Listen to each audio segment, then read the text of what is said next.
Baby, I got what you, baby, I got what you want, baby, I got what you, baby, I got what you want, baby, I got what you, baby, I got what you want, baby, I got what you, baby, I got 4 strengths you need. Hey, this is Lisa from LisaRobbinYoung.com coming at you with another live episode of Creative Freedom, your dose of education and inspiration to help creative entrepreneurs like you own your dreams without selling your soul. And today we're talking about the 4 strengths that every creative entrepreneur has if they want to be successful, if they want to rise to prominence in their creative endeavor. Now, how you define success is entirely up to you. But most people have a vision of what it means for them to be successful. And I have found that regardless of the kind of creative pursuit you're in, the arena that you're trying to step into, or even your creative type, because this is normally where I would say, go take the quiz and find out your type, right? Regardless of your type, you need these 4 strengths in your pocket in order to be successful. And I call them strengths because much like your muscles, hurrah, they can be developed, they can be built. And so this isn't you're born with it or you're not. This is something that you can actually practice, 4 things that you can actually practice, get more proficient at, excel at, and these are character building things in the process. So I have a friend who said to me once that building a business is one of the best professional development courses you could ever take. And I would tend to agree. And these 4 strengths come into play with that idea. This is an excerpt from my forthcoming book called Creative Freedom, How to Own Your Dreams Without Selling Your Soul, a guide to financial and personal success as a creative entrepreneur. So if you are a creative entrepreneur, this is right up your alley. In the book, I walk you through the different growth plans there are and how to build a growth plan that's right for your type. Hi, Tracy. So good to see you here. I think you're going to enjoy this episode. So yay, Tracy's here. And if you don't know your creative type already, you can go to, see, this is where I'm going to pop it up here, LisaRobbinYoung.com/quiz, and you can take the free quiz to discover your creative entrepreneur type and get some insights into how to build a business that suits you based on who you are and how you prefer to show up in the world. And Helena is here. Hi, Helena. So good to see you here. You were just talking to your friend about me. I hope it was good stuff. I hope it was good stuff. That's all I'm going to say because I'm not perfect. So, all right, let's get into these 4 strengths and see if you recognize in yourself some of these places where you might need to build a little more muscle. When I started researching this book, one of the questions that came up for me over and over again was, what is it that causes some creatives to rise to prominence in their area of expertise, their pursuit, while others remain in obscurity? Particularly, I hear this from potential clients and clients alike who are like, so-and-so stuff is crap and mine is so much better. I'm so much smarter. I'm so much more talented. I'm so much more gifted. I'm so much more knowledgeable than they are. How come they're getting all the glory and I'm stuck in the shadows, right? Well, there's a lot of possible reasons for that. Maybe they're slimy and manipulative and they did some things that they shouldn't have to get to where they are. Maybe they stepped on a few backs. That's not really a common case, but we hear about those cases more times than not because they're so scandalous and everybody loves a juicy scandal, right? So there's that issue. And then there's the issue of, you know, you're in the right place at the right time. You just happen to have the right connection. You might have met somebody who connected you with somebody and whoop, there you are, right? And then there are the people that we see as our role models, the people that we aspire to be like, who consistently show up and in our minds are worth every kudo, every accolade, every bit of praise that we can heap on them because they're just good people who've worked hard and they've achieved so much and we want to be like them, right? So we have the spectrum of people that, you know, from the very ethical and heart-centered, grounded types to the very slimy, manipulative, and deceptive types and everything in between, right? So we have all these people. And yet, there are these 4 strengths that I found that are common amongst all of them. Whether they exercised them for good or evil is entirely up to the individual. But when I look at, and believe me, I've interviewed hundreds of entrepreneurs over the last few years for this book. I've researched hundreds more for this book. And what I found is there are these 4 strengths that keep showing up time and time again. And when a creative has all 4 of these, it's like gangbusters. It's like, boom, here I am. I will not be denied. You cannot resist me because I'm everywhere. And it could be I'm everywhere and I'm awesome, or I'm everywhere and I'm a jerk, but they have all these 4 strengths. So let's look at them one at a time in turn. And as I drop my notes, woo, live TV, right? Let's take them one at a time and really dig into, and I'm going to share some examples with you of how these strengths play out in your life and in your work. Because as I said, they're strengths. So it's not just something that applies to business. This applies to how you show up as an individual, as a person, because as creatives, our work is often an extension of who we are in the world. We aren't our art, but our art is a part of who we are. So the first strength you've got to have, clarity. I'm no artist. I'm clear, I'm no artist, but that's my diamond. You have to have clarity. And that's one of the key characteristics of a flawless diamond, is it has to be clear, right? So we have to have clarity, but clarity on what? What do you really need to be clear about? Because there are nuances, there are facets to clarity. For one thing, a creative entrepreneur's got to be clear on who they are, like who you are in your bones, what really matters to you, what are your values and beliefs, and are you working in alignment with those? And that can get very airy-fairy and out there. So I want to share a very tangible example from a friend of mine. Taichi Cameron is an international pop star. And I don't say that with any amount of flippancy, because it took a lot of work for her to achieve that level of superstardom in her home country of Croatia. She was basically the Madonna of Croatia in her time in the music industry in that capacity. She's still in the music industry and she's doing things differently. And that's what I want to talk about in this example. See, she started pop icon, superstar sensation, everybody's, oh my God, it's Tai Chi, blah, blah, blah, blah, blah, blah, blah. And it wasn't long into her career that she discovered quickly that they were trying to get her to be someone she wasn't. They were trying to box her into this mold, trying to make her into this Barbie doll. In fact, she actually has an action figure Barbie doll style doll of her in her own likeness. It sits on her shelf in her office. And the first time I saw it, I was like, oh my God, that's so cool. I want a doll. I want to be a doll. And she's like, no, you don't.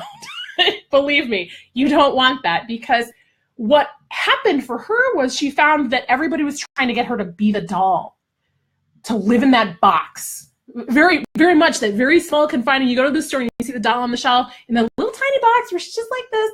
She's like, that wasn't me. I couldn't do that. So she chose to leave all of that behind, moved to the United States where she didn't know anybody. She had maybe $5. I don't even remember how much money. Like, she had no money, right? And she moved into this place. She didn't know anybody, and she had to basically start her life from scratch all over again. And she did. But one of the things that I discovered in learning about her story and becoming friends with her was that she found a way to stand true to who she is and still create in ways that were meaningful to her. She's so much more than the doll in the box. The doll in the box is that one little facet, right? So when you want to have clarity, you have to be able to see the bigger picture. You have to be able to step back. You have to look at, what are all the things that make me me? What are all the things that make Karen Karen? Hi, Karen, who just joined us. You know, what are all the things that make Helena Helena, or Tracy Tracy, or you? What are all those elements, those facets? And how do you want to show up as your best self? Look, we all have bad hair days. My silver sparkles have been coming in for weeks now, right? We all have those moments. But when we have the opportunity to show up in our best mode, in our best capacity, when we're like on, who is that person for you? What do you speak about? What are you empowered by? When you are on fire, who are you? What is it like? When you have that kind of clarity, you can walk into any room and people are like, who that? I'll talk to you later. I gotta go deal with that person, because that person is the it person in the room. And that's you when you're on and when you know with complete clarity who you are. So Tai Chi was able to step out of that box and build something so much more meaningful for herself. She created a family. She got married, had kids, beautiful boys, right? Wonderful husband. A great life for herself based on her values and beliefs. And then took her music out to the world from that perspective and created something that was much more in alignment with who she was, and she still got to do her creative work. Now, that's just one element of what you need to be clear on, right? And Helena says, deliciousness makes me me. And yes, that's part of her brand. She's over at livedelicious.com and helenasummer.com. And she is very delicious. When she shows up in the room, she exudes this level of confidence and lovability. That's one of the things that I really like about Helena. So who are you when you're showing up? But in addition to clarity around who you are, you also need to be clear on how you want to show up in the world. You want to be clear on what is your message and the medium that you're delivering that message through, and why that message matters to your right audience. Because I could stand here and just talk. I could show up and sing my little song and teach my little class, and it can have no meaning because I'm not connecting with the right audience, or I'm not listening to what matters to my audience. And this holds true whether you're a teacher or a singer or a painter or a sculptor or a dancer or an architect or a financial planner. If you're not listening to what your right audience is telling you, you're going to lose out on being relevant in their lives, which means they're not going to buy from you. They're not going to choose you when it's time to whip out their wallet. You have the power of persuasion on your side when you have that level of clarity around who you are, what really matters to you, and how you want to show up in the world and convey that to people in a way that gets them to go, oh, I get it and I care. That's important.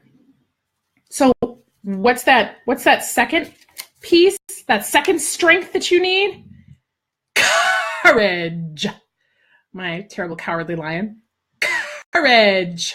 That's the second strength that you need. Courage comes out of clarity. Right? And you're going to see how each one of these feeds into the next one and the next one and the next one. When you have a little bit of clarity, you know what you need to do. You can take action. You can get moving. You can do something. You can say something. You can show up in a certain way. You make a decision and things start rolling. But none of that happens if you don't have the courage to step forward. I have a client who has been working on an email sequence that is fabulous, and I can't wait to share it with the world. And it was very slow going to get her to the point where she was ready to release it, because she didn't have clarity on what it was she was going to offer, how it was going to take shape. And as the clarity started to appear, and she started getting clear, okay, I could talk about that, and I could use these elements, and we could talk about it in this way. When we got clear on that, then she was like, okay, I'm going to start creating this thing. She had the courage to take the step. And as she started to take the first step, the next step appeared. And as she started going to that step, the next step appeared. And she created this 5-day email sequence that is very valuable and powerful. And I'm just, like I said, I'm like flotsing to start sharing it with people, because it's a tool to give her right clients clarity. And when they have clarity, what's going to happen? They're going to have courage to take the steps to work with her. So it kind of feeds itself. So you get the clarity, that gives you the courage to take the first step or the first few steps. And then once you've got that courage, you can move on. But let's talk about the different types of courage, because like clarity, you've got some facets, okay? So there's courage in speaking your message consistently, okay? I could show up and say, own your dreams without selling your soul. Peace, I'm out. Yeah, I had that one little bit of courage for that one little second in time, and maybe somebody heard it. You know, it's the one tweeting out. I tweeted once on Twitter, I didn't make any money, so I'm done. Courage gets you to show up consistently, even when it's hard, even when you hate it, even when it's not fun. right? One of the examples I'm using in the book is the story of how Justin Bieber met Usher, right? So Justin's a kid, and his manager, who found him on YouTube, flies him out to Atlanta, and Usher rolls up in an SUV, and he like runs over and he's like, oh my God, Usher, I love you. Can I sing a song for you? I love your songs. Can I sing one for you? And Usher was like, kid, hey, I'm a little busy right now. I gotta go, you know, trying to be nice and polite and all of that, and told him no, and he didn't get a chance to sing for him. Kids are ballsy because they haven't had that courage washed out of them, pressured out of them, crushed out of them yet. But he still got the no. But he didn't give up. He kept doing his work. He kept showing up to do his work. He kept singing. And his manager went to work on Usher. And his manager was like, you really need to check this kid out. So Usher was finally like, okay, fine. And he listened to the kid sing, and he was like, I should have let him sing. Because at this point, several months had gone by, maybe even a year had gone by. And Usher was finally like, man, I should have let him sing. But had Bieber given up, after Usher was like, no, I don't want to hear you sing. That's it, man. Usher shot me down. I'm going back to Canada, and forget it. Like, we wouldn't have that arm of musical talent. Say what you will about Justin Bieber. Boy had courage. Boy had balls to go do the thing that he wanted to do. Where are yours? You keep them in your purse, locked away somewhere? Or are you flexing that muscle?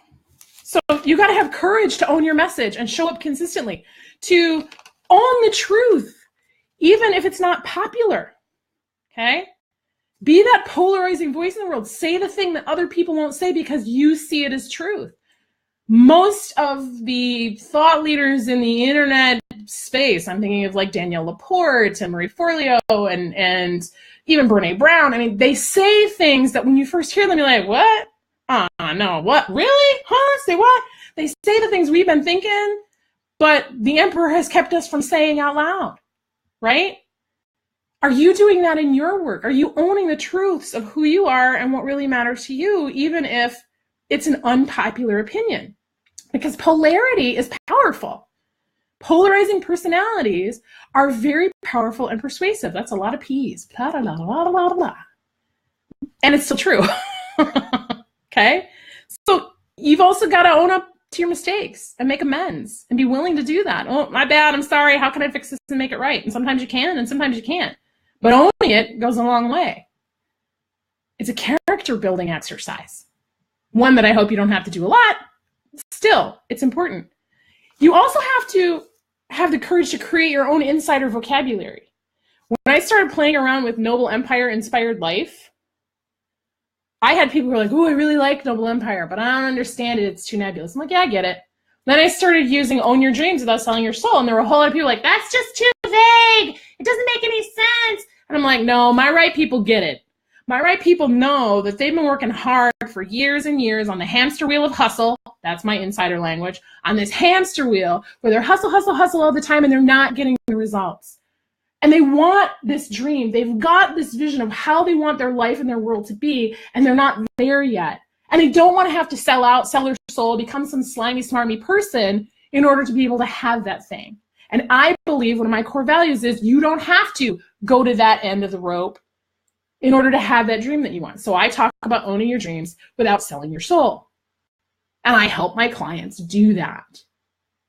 And consistently, they have more time to do the things that are important to them, and their cash flow stays the same or gets better.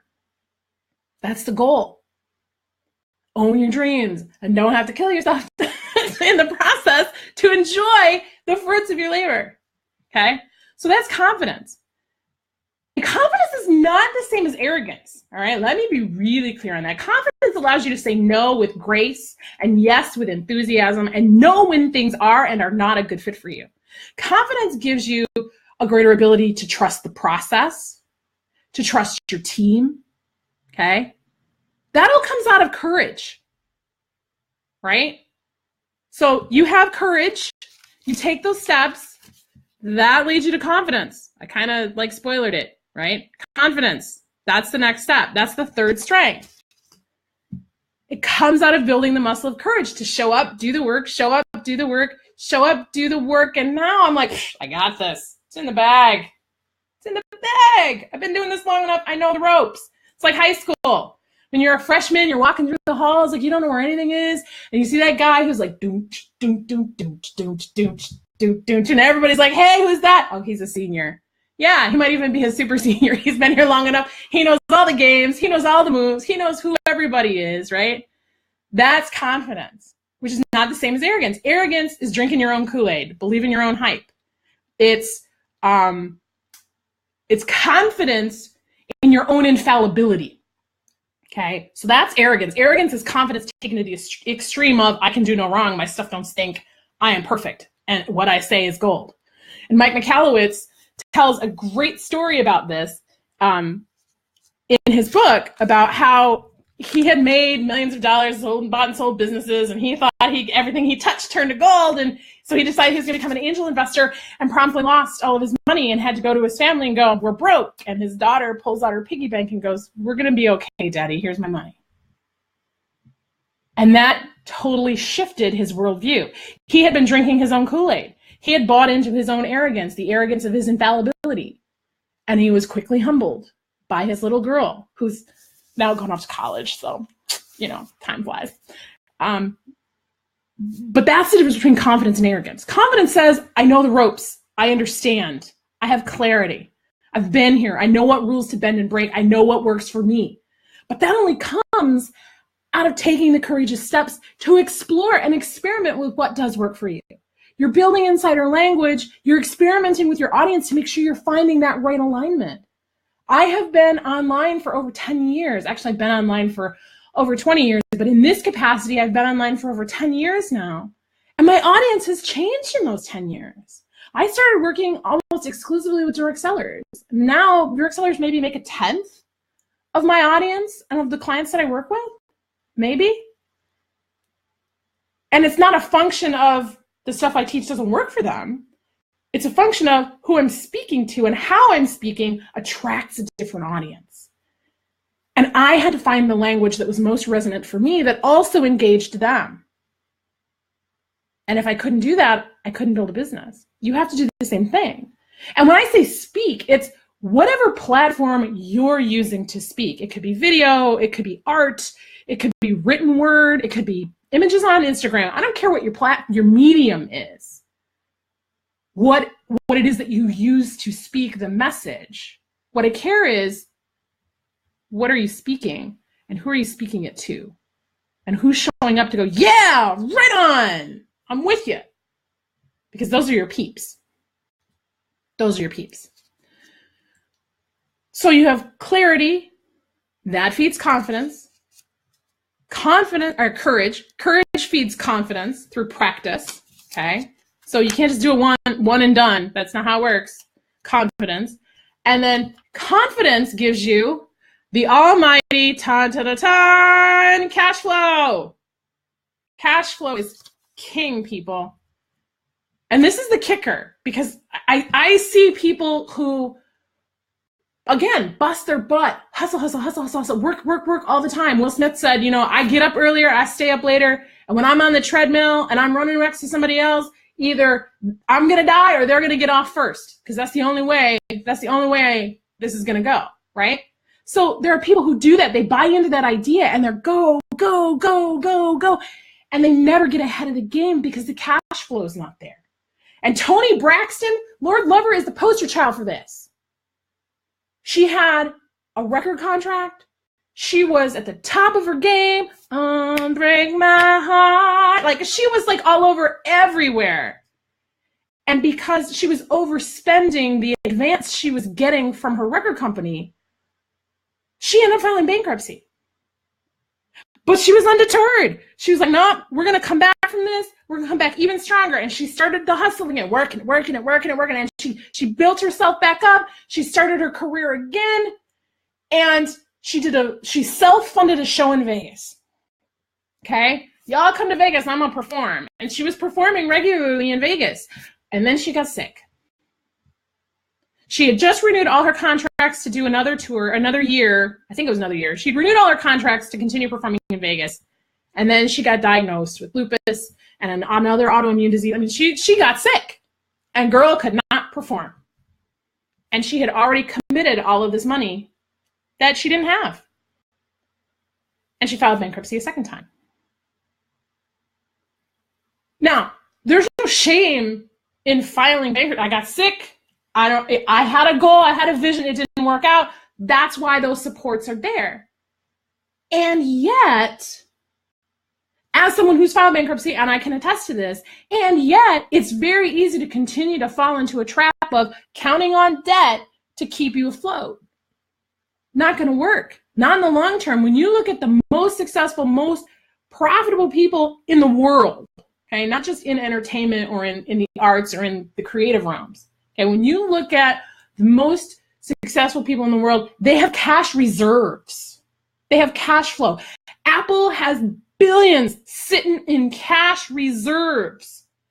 If they're taking out a loan, it's because they want to, not because they have to. And so many times I see creatives, and I've done it myself, string themselves out and give themselves enough rope to hang themselves by because of debt and not watching their cash flow. They're overspending. Money's coming in slower than they wanted to. They've got a lifestyle that doesn't match the income they're making, and they're not willing to bring it down, and they're not doing enough to bring it up. And so there's this gap, right?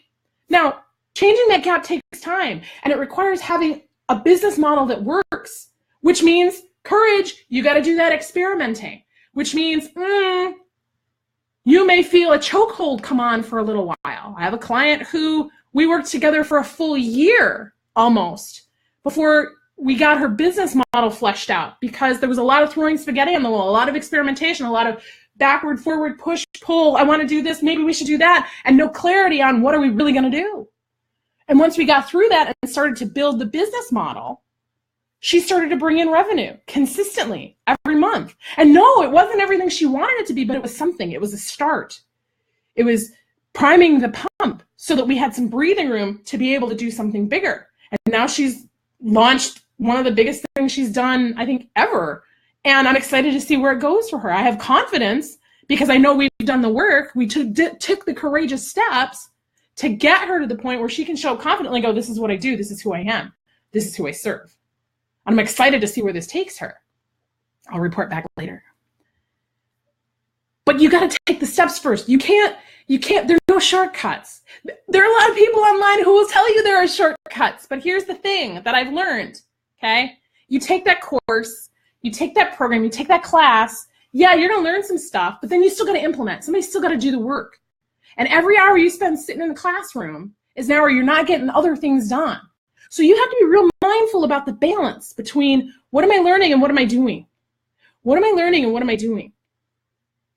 Am I using online courses and books and learny as a way to avoid doing the work, thinking, well, if I learn one more thing, I'll have that shortcut? Eventually you got to do. Wheels to the steel. You got to do the work. So clarity leads to courage. Courage leads to confidence. Confidence leads to cash flow. And then you've got to mind your cash flow. Because if you run out and you end up on the where are they now list, like so many celebrities do, don't let that be your legacy. You have the power by being more mindful as a business owner. Because like it or not, if you are a creative entrepreneur, it's a business. You've chosen to make this a going concern that is supposed to support you financially. And if that's the case, you have to treat it like a business or you're not a creative entrepreneur. And we covered that in, I think, our last episode. So there it is. Courage, clarity, confidence, cash flow, not necessarily in that order. Okay? Those are the 4 strengths you can start flexing right now today to move yourself forward in your life and in your work. And this is just a taste, just a small taste of what we are covering at Creative Freedom Live this year in Nashville in October, the 12th through the 14th. It's the necessary foundational stuff toward building your growth plan. And that's what this business retreat is all about. You'll notice we're at 6 seats left. I'm so excited. CreativeFreedomLive.com if you want to get registered. I can't wait. Some really fascinating people are signing up for this event, and you're just gonna, I'm peeing myself. I'm so excited about the people who are showing up because they're all really remarkable people. And this is not some heavy pitch fest event. I want to be clear on that. This is a workshop. We have stuff to do, okay? So you're showing up. We're talking about the spectrum. We're doing your growth plan, your personal customized growth plan for all of 2018, okay? The next 12 months and the last little bit of this year. You're going to know what next year is going to look like for your business so that you can have a life and a business that works for who you are and how you show up in the world. So again, that's creativefreedomlive.com. All right, so now I want to hear from you. If you guys are still out there watching, I want to hear your comments. I want your feedback. I want your insights. What of these 4 strengths are you finding for yourself? Oh yeah, I could probably use a little more work here. Oh yeah, I see where I'm maybe not being as courageous as I could be, right? Courage to me is the one that seems to be the struggle for most people, particularly creatives who have worked for free a lot. They're like, well, who am I to charge that much, right? Who am I? Who's going to pay me that kind of money? That kind of money. It's a judgment call, right? And it comes out of courage or a lack of courage around saying, I charge $350 an hour. I charge $500 an hour. My songs, deserve the best. My art is going to be in that gallery. Like, it's a courage thing that then feeds our confidence. Because time and again, I have clients who are like, I can't charge that much for my work. And I'm like, just do it. I borrow my courage. And sometimes we need to do that. Stephen King shopped Carrie, I don't know to how many publishers. Wait, I know, it's in here. I just got this copy of Devon Franklin's The Hollywood Commandments to review, and he talks about Stephen King. He says, 30 rejections, causing him to give up and throw the book in the trash, and it was his wife, Tabitha, who fished it out and encouraged him to keep trying, and the rest, as they say, is history. So he had to borrow his wife's courage. And sometimes we have to do that. So if you need to borrow courage, borrow mine, right? And that's what I say to my clients. Just do it, please. We thought about this. Please just do it. Borrow my courage, do it. And they raise the rate and they're like, oh my gosh, I should have done this a long time ago. And now they have the confidence to stay there when people start to buy. But before people start to buy, it's like, oh, I don't know. What about, maybe, I don't know. Helena says, you totally know my weaknesses. I don't need to write it. Courage about money for sure. Oh wait, there's more. Wait, there's more. Let me see if I can. I don't know if I can scroll down. I can't scroll down. It's not letting me scroll down. Oh, there it is. Oh, I'm not supposed to save the world. Yes, exactly. Exactly. It's not your job to save everybody, but you are here to serve somebody. And it's that somebody that matters. And it's that somebody that your message needs to go to because they need to hear that.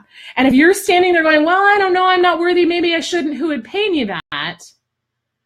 Great example. Anne McKevitt is an interior designer, a business guru person. When she was just getting her start, she told me this, she told all of us at this conference I was at this story. She was working in John Frieda's hair salon, and it was just as John Frieda was deciding he was going to launch his own line of styling and hair care products. And, he did the standard, double the wholesale price markup on his products. And put them on the shelves, and they sat there collecting dust. Now, Frieda's salon, if you don't know, Frieda's salon is like where all the fabulous people go to be fabulous and be seen as fabulous and have fabulous hair, right? So here they are with these $5 bottles of shampoo and $300 haircuts, and it was like, what's wrong with it? Why is it so cheap? Like, no thanks. So he just doubled the price or tripled the price. I mean, he substantially raised the rate on the product, and it started flying off the shelves. He did nothing different except change the price, and people's perceptions changed with it. And that's one of the things that I try to get my clients to see is your pricing tells a story. It sets up an expectation for your clients. And there are times when it makes sense to do something different with your pricing. And we've talked about that in different episodes. But you have to meet the expectation of the audience you're trying to serve. If you don't, then they're not going to show up. They're not going to buy from you. They're not going to stay part of that circle of people that you most want to serve. So get clear on who are your right people. What is the message you're trying to share with them? Show up relentlessly and bang the drum. Jason Stein, always bang that drum. Bang that drum. I always remember Jason saying that. Hey, bang that drum. You just keep banging it. People will hear it. They'll come. They'll be like, what's going on? Just keep banging the drum. You're going to be like, okay, my wrist is tired of banging this drum for so long. Keep banging it. Keep banging the drum, because there are people who haven't heard it yet. As bored and tired as you are with it, there are still people who haven't heard it yet. And you need to own that space for yourself and for your audience, because they need you. They're not going to hear it any other way. All right?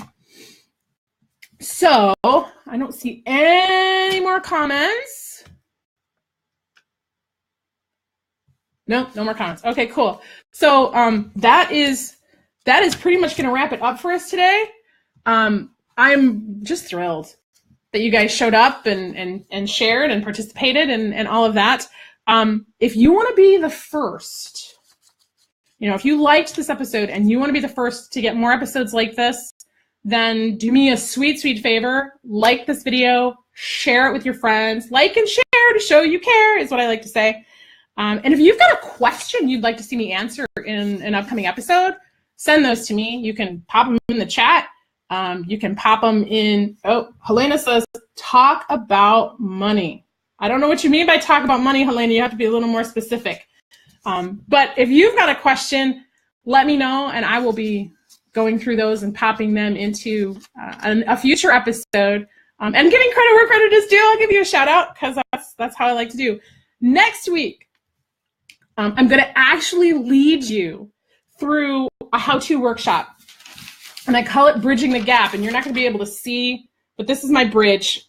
This is my bridge, right? It's a workshop that's going to show you how to get from where you are now to where you want to be in the next 12 months. Again, this is something that I'm going to work intimately with the people who come to the live event. But this is something that's valuable enough and easy enough to do in a short session that we can do this next week in our next episode of Creative Freedom Live. And until then, for more inspiring songs, stories, and resources to help you build a noble empire and live an inspired life without selling your soul, come see what's shaking over at LisaRobbinYoung.com. Robbin has 2 B's. And I will see you there.